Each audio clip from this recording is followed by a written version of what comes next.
Hello everyone, today's Saturday, December 5th, 2015.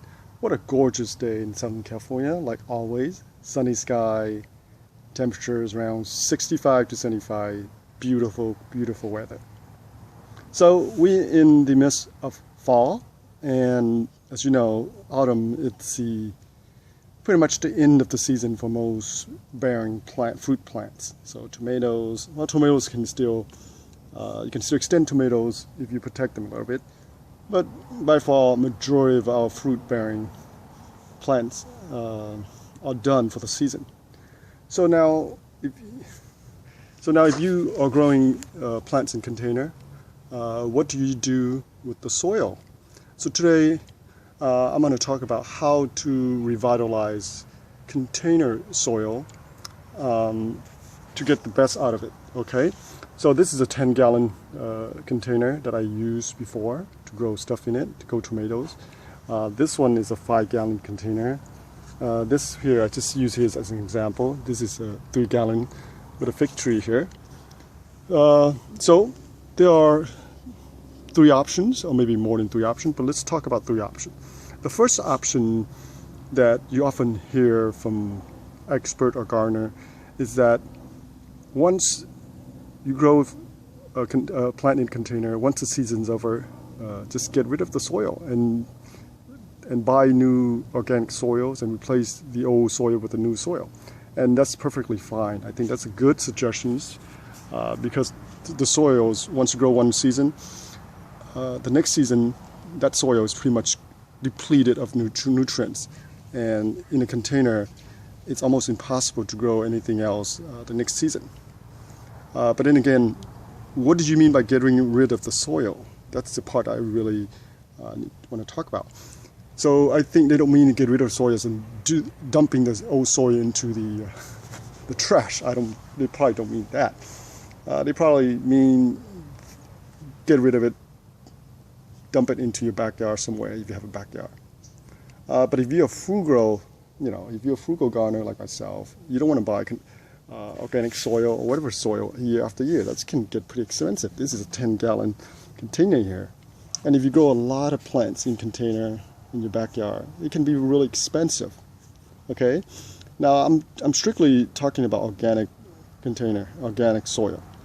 But if you're growing with chemical, that soil is just all it does is act as a medium, and then all you do is put chemical fertilizer in it, and that might be just fine. As long as the soil is fluffy and stuff, then that might be just fine. Okay, so I'm not advocating whatever method you're growing. All I'm saying is that if you want to revitalize it in an organic way, this is how it would do it. So that's the first option. Get rid of the soil, buy new organic soil, and replace it. Okay. Now the second option, I have done it before, and I would like to share with everybody. The second option here, you see here, if you look closely, that's eggshell. That's coffee strainer, the paper. This is avocados, the peel. This is some melon that okay. So you get the point. Everything in here comes from my kitchens, and what I do is I remove some of the soil, okay, and you can do this, you don't have to, but remove some soil and put it aside. I would remove it at least half, okay, half of the container. So this one is about maybe 18 inches. I just remove up to here, dig out all the soil, and take all your kitchen scrap. Here I have a lot of coffee peeling here, not peeling, coffee grind. I have some banana here, persimmons. What I do is I dump those in there, and I put back some of the soil to cover up, and I mix them up. Once you mix them up, add plenty of water, okay, and continue to do it weeks after week. So after 2-3 weeks, you were able to fill up this whole container and cover it with soil. Water it very well. Let the water run through it if you would like to, and keep it very, very wet, because you're not growing anything, so you don't have to worry about killing the plant. So I need to water this. So just for demonstration, I haven't watered yet. Okay, and the very important thing to do when you're doing this method, it's that, of course, you don't want to grow anything here yet because you can't really grow anything yet. It's that you must place the container, touch the ground. It must be on the ground. Why? Very simple. Once you have scrap in here, once the material decomposes, you create organic material, and the worms and all the other critters will comes up into here. It will migrate up to this container. It will create a live environment where microbial bacteria will proliferate. The worms will go in here, so and so. And to prove my point, every time if you put anything, container or plants, anything into the soil, guess what? If you lift anything up, you'll see worms. Well, they're gone because I just did it earlier. But you can look at right there. You can find worms right there. You see that? Right there. You can see them. And if you see them, you can actually grab them and dump them in here. Okay? You don't have to, but sometimes I do that so the worms actually can have new homes in here, habitat, and they will grow and they will produce young, they will reproduce, and that will help to create more activity in your container. Now it's December, so when spring comes along, your container will be ready. Now the soil will continue to once the material decompose and become organic material, the soil will go down a little bit, and you can add some organic soil if you like to, but you don't have to buy the entire bag, 1 cubic feet, 2 cubic feet, whatever, of organic soil. That can be very expensive.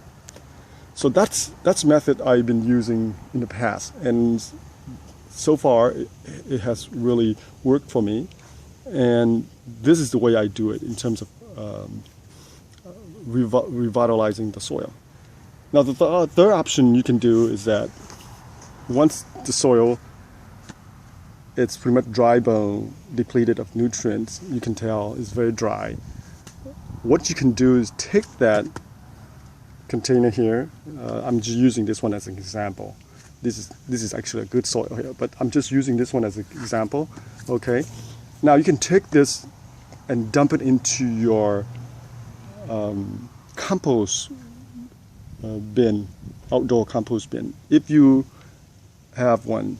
So if you live in an apartment, yes, you have luck. But if you have backyard like myself and many other gardeners, you can do so. So let's go and check that out. Okay. Okay. So here we have two of my compost bin. This one is mainly for a lot of yard waste, even my kitchen scrap go into here. And I showed you the last video where I picked up a lot of leaves, and you can tell the leaves are starting to compact down because they're starting to decompose. Not exactly decompose, but they starting to compact down, so I can add more leaves. But this side here, mainly a lot of kitchen scrap, and a lot of worms will be in here because there's a lot of food and kitchen scrap. So you can see here, what I do with the third option is I dump the soil directly into my compost bin, and this is mainly you can see that the soil is very dry, so I just want to show you that because I just dump it in here. Okay, and I will mix this into with whatever in here, kitchen scrap. Okay, like this. Look at that, there's a lot of yard waste in here, and you can see there's a little grub here. That's fine, they are perfectly harmless. Okay, they eat a lot of this organic material, and they will help actually speed up the process as well. So they're perfectly fine. They're not harmful at all. Okay, so this is a method I like to use as well, and I mix it up into my one bin here. And then by next season, spring, whatever, when some of this material is already decomposed and turned into rich organic soil, you can dig this back out again, and put it back into your container.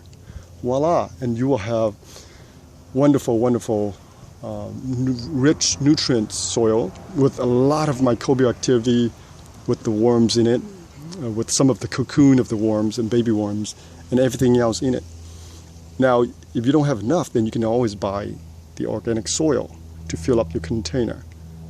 But season after season, you have to do something with the old soil. So this is one of the good options to do. Now, if you don't have a backyard, you don't have a worm bin, then I would go with the second option. You just add the kitchen scrap to the container and leave the container in the ground over the winter, and that will help revitalize your soil in the container. Okay, so that's the method I've been using over the years, and like I say, you can't afford to dump the soil into the trash, and you can't afford to continue to buy organic soil year after year. It can get expensive. So those are the methods I prefer to use. And I hope you can try that and tell me what you think. Okay? So that's it for today. Thank you for watching. And if you like this video, please subscribe to our channel. And please give me a thumbs up. And thank you for watching. And have a wonderful, wonderful day. Happy gardening.